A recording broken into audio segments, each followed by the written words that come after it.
Zakopane is Poland's nature capital and home to the Tatra Mountains. It's also known for its unique traditional wooden architecture, giving the town a character unlike anywhere else in Poland. We spent 2 nights exploring the region, and in this video, we'll take you through all the best spots.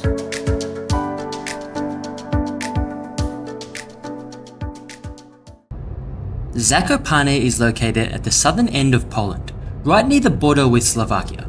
To get there, it's around a 90-minute drive from the nearest airport and city, Krakow. You can also catch a train, but we prefer to rent a car since it gives you more opportunities to explore the different parks and areas throughout the region.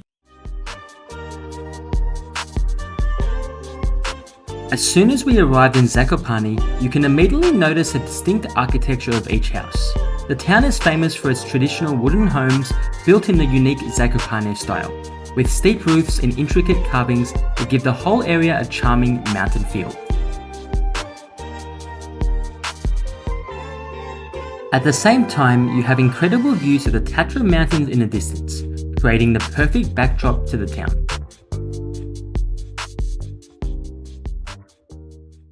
One of the best spots to overlook the town and the Tatra Mountains is from Gubalówka.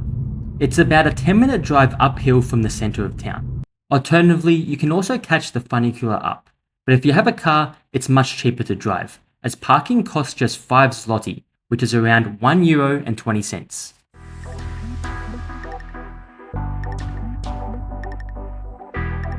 If you take the cable car funicular up to Gubalówka, you land right in the bustling center of the action. However, parking at the far end offers a completely different experience. As you walk in, the scenery slowly unfolds around you. On one side, you have the large, jagged mountain peaks, while on the other, you have rolling farms that stretch out. Then, as you continue walking, multiple market stalls slowly appear.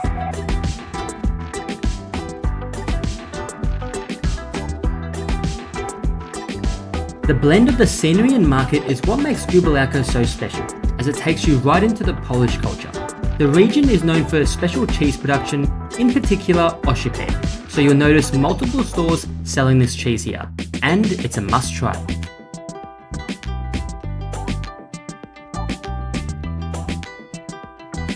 Now we're in the center of the area. Here, the paths open up and there are multiple restaurants and activities available. It's lively with a great atmosphere. One thing to note is that as you go outside the central zone, some stores and restaurants only open during the day. However, in the center, all restaurants stay open for the evening. The pictures you see here were taken around 8 PM during July, as it doesn't get dark here until about 10 PM this time of year.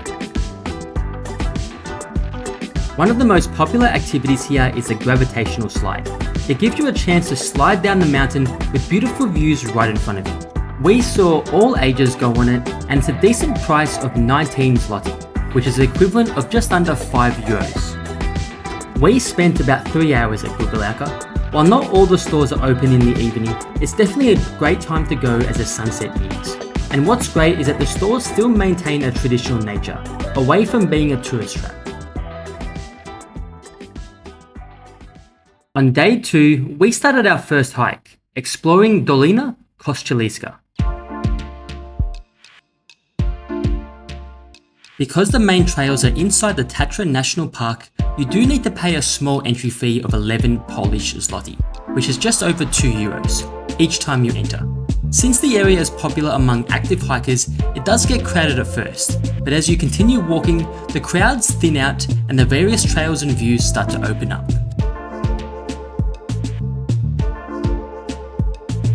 We're starting our walk through the main Kościeliska trail. It's mostly flat and follows a river along the path, also surrounded by green grass and large trees.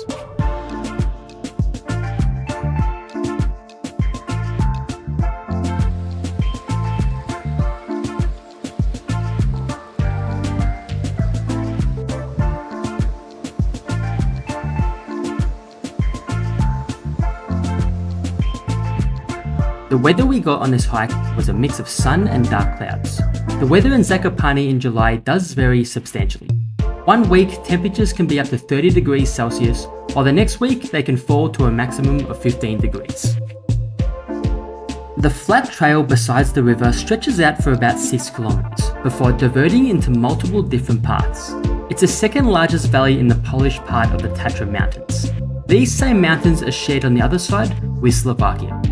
We'll also be exploring the Slovakian side of the Tatras, so make sure to watch along for that also.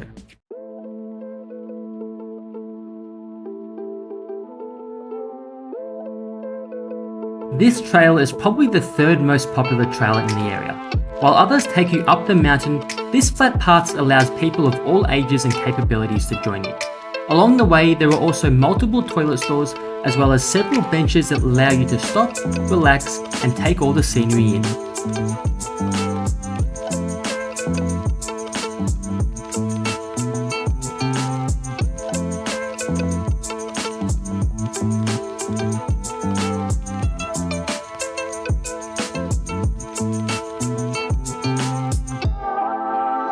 We're now walking and approaching the middle stages of the trail, and you'll start to notice mountain and rock formations on the sides of the flat path. These massive limestone cliffs and rocks actually hold a lot of history. Back in the 19th century, this entire valley was a major mining centre, where people dug into the mountains for iron ore and silver.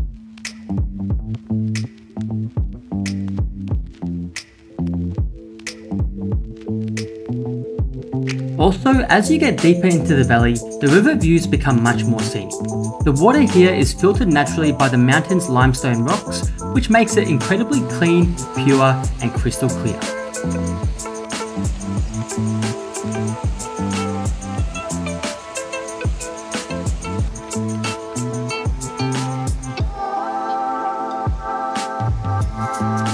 One thing we love seeing while in Zakopane is just how many people are active and enjoying hiking here. Whether it's families with young children or people over the age of 70, everyone is happy and enjoying the day in the park.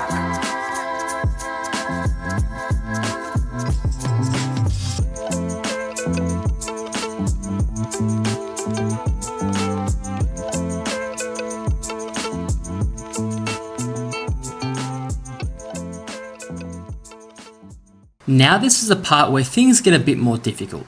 We're drifting away from the main trail and exploring one of the side trails. This trail is near a cave known as Smoka Jama, also known as Dragon's Cave.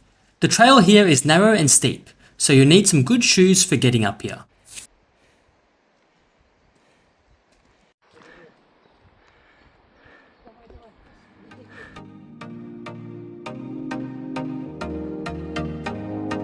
The walk uphill isn't too far, it's only about 10 minutes. It's definitely a popular trail, so at times, because it's so narrow, it can be quite difficult when someone comes in the opposite direction. And if you don't want to walk all the way up the steep incline, there are viewpoints lower down on the trail.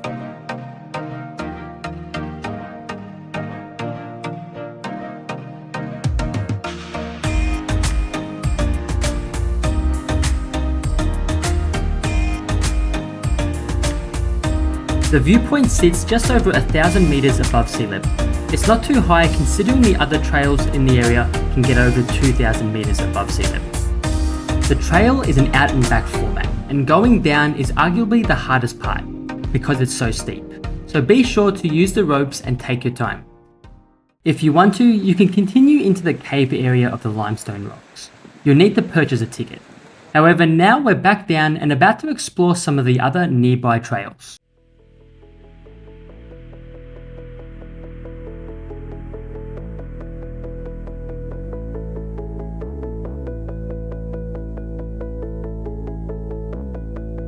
The trail that we're about to go on is near Milner Cave.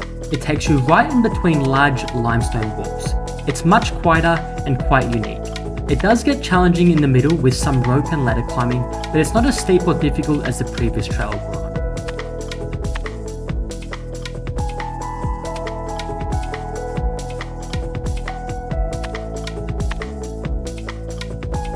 While it looks hard, this is actually considered the easier route. You can also go on the harder route, which goes right through the cave. What's great about this path is that it's a loop instead of an out and back trail. So you get to see brand new scenery the entire way instead of retracing your steps. When taking smaller and quieter trails, it's important to be cautious. Although rare, there are multiple bear sightings each year in the Tatra Mountains.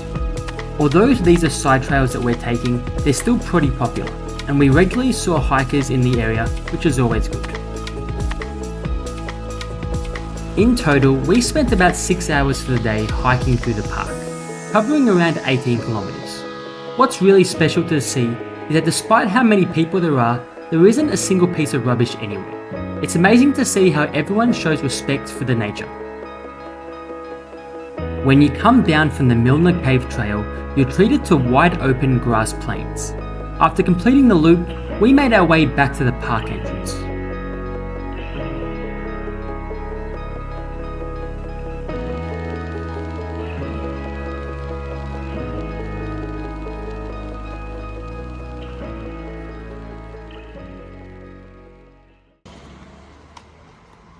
For the evening, after completing our hike, we went back into the centre of Zakopane to explore.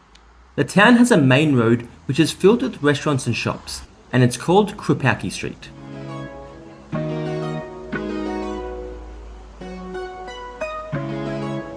As you enter the street, it becomes completely pedestrian only. It's filled with unique wooden architecture, street performers, and horse-drawn carriages. They give it a special vibe. Just like Gubalówka, you'll also find plenty of traditional shops here selling oshepek, the famous local smoked cheese.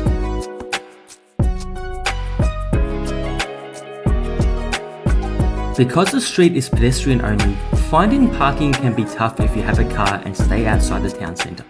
Luckily, local buses and the nearby train station make getting around easy. While staying right in the centre puts you close to the action, you might lose that peaceful mountain feel because of the crowds. That is why we stayed about a 15-minute walk away, which we'll show you later.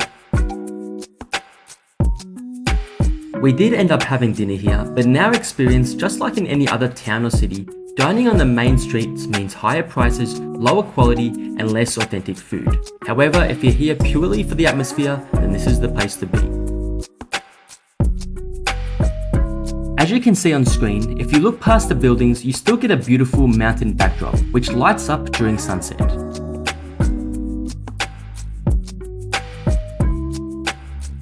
As we mentioned, we came here in the evening, and right now, it's about 8 o'clock.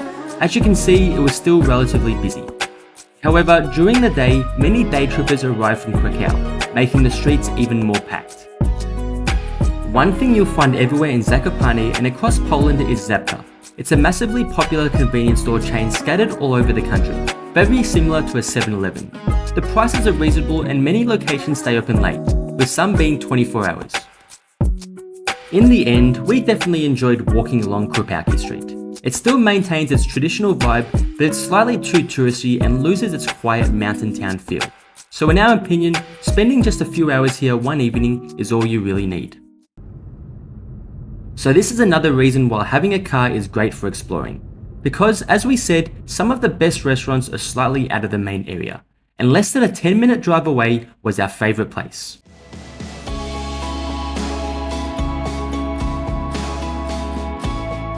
This restaurant is called Karcma u Świadka. Here, the portions are huge and they have an extensive menu filled with traditional Polish and regional classics. As you can see, the restaurant is built in the classic wooden Zakopane style. It's also incredibly popular with the locals, which is always a great sign.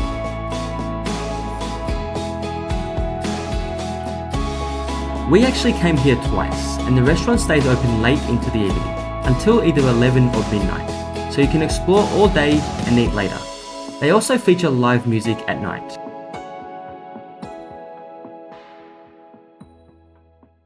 For our accommodation, we loved our stay at the Javorina residence. Since it's a boutique hotel with only a few rooms, the spacious quarters features a traditional Highlander style that makes you feel like you are hidden away in the mountains. As we mentioned earlier, it is just a 15-minute walk to Krupówki Street, and the hotel offers excellent perks like free parking and a fantastic breakfast buffet.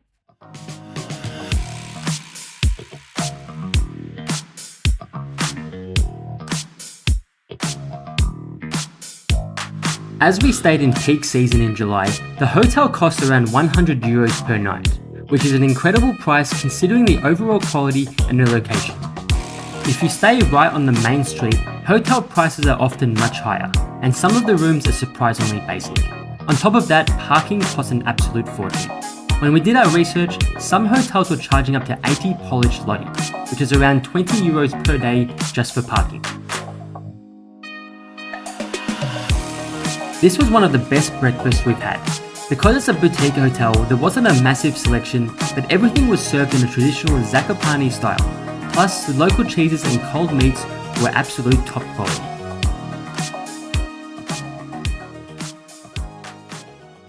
On day 3, we took one of the most popular trails in the region, leading to the Gąsienicowa Valley.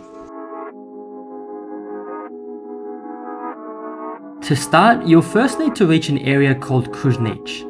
It's essentially only accessible by bus since there is no public parking nearby, so we left our car back at the hotel for the day. At the base area, it's good to spend a little time walking around and grabbing a snack or drink before the hike. There are multiple cafes around, as well as a nearby river to relax by. We even came across a wild deer strolling right past us. Instead of hiking, there is an option to take the cable car, which takes you straight up to the top of Kasprowy Wierch. We chose to hike this because the trails leading up are incredibly scenic. We wanted to tackle the Polish side of the Tatras on foot and save the cable cars for Slovakia later, where the trails open up into vast, sweeping alpine plains.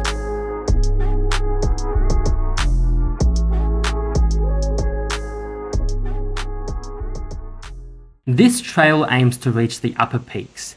It's a demanding uphill climb racking up over 1,000 meters of total elevation gain.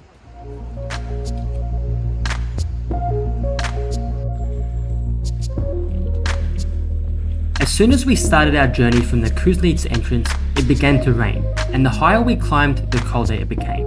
That is why it's so important to bring a jacket. When we started at the base, it was about 15 degrees, but up top, it dropped to less than 5 degrees Celsius.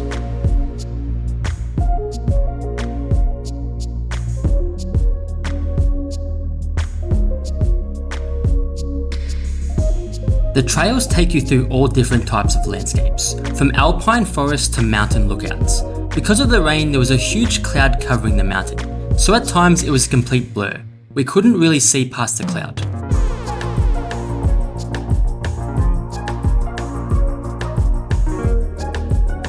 Again, because this is part of the Tatras National Park, you do have to pay the same small entry fee as the previous trail we took, which is 11 Polish zloty, about €2.50. As you can see, this trail is a complete contrast to the one we did the previous day. There's also another main hike in the area called Morskie Oko. It takes you right to a scenic lake. However, it's often crowded with people nowadays due to its popularity on social media. We were also told that the trail leading there is just a straight gravel road with not much to see, so it's best to make this trail your priority instead.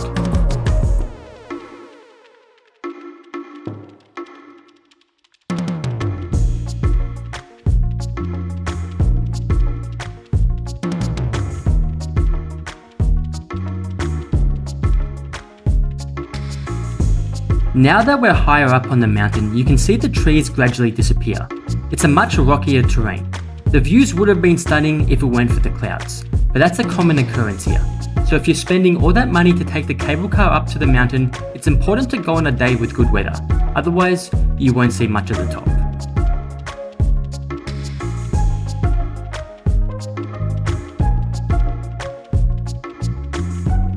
Here, we're still not at the top yet, but along the way there's some great spots to relax and enjoy the area. The trail is also well marked, so it's hard to really get off the path. Because it's relatively popular, it's also easy to just follow the rest of the crowd. To get to the first major stop, it's about 1 hour and a half of uphill climb.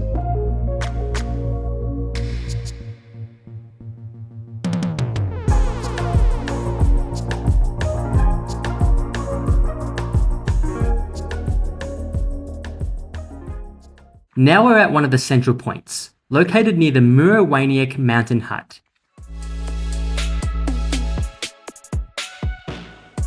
Along the way, there's a few wooden chalets here as you can see, and the central hut is a popular spot for a coffee or a quick meal. They also provide sleeping spots for overnight stays. One important thing to note is that the place only accepts cash.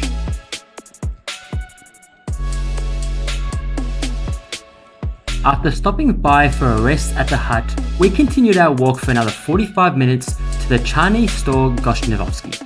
This is a popular glacial lake that people hike to. At that time, we were right in the middle of the cloud, and by the time we reached the lake, we were actually standing right in front of it, but we couldn't actually see it.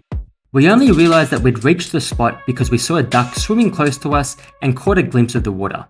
It was freezing by this point, and after 2.5 hours of hiking uphill, we made our way back down, where it became warmer and sunnier. In summary, we had a great time staying 2 nights in Zakopane. It's a fantastic mountain town with plenty of things to do, not just hiking trails, but activities in general. In winter, the town transforms into a popular ski resort, so each season offers a completely different experience. As we mentioned, the Tatra Mountains are shared between 2 countries. So next up, we're crossing over to the Slovakian side to continue our road trip. We'll be spending 3 days there, so if you enjoyed this video, please subscribe to our channel and join us for our next journey.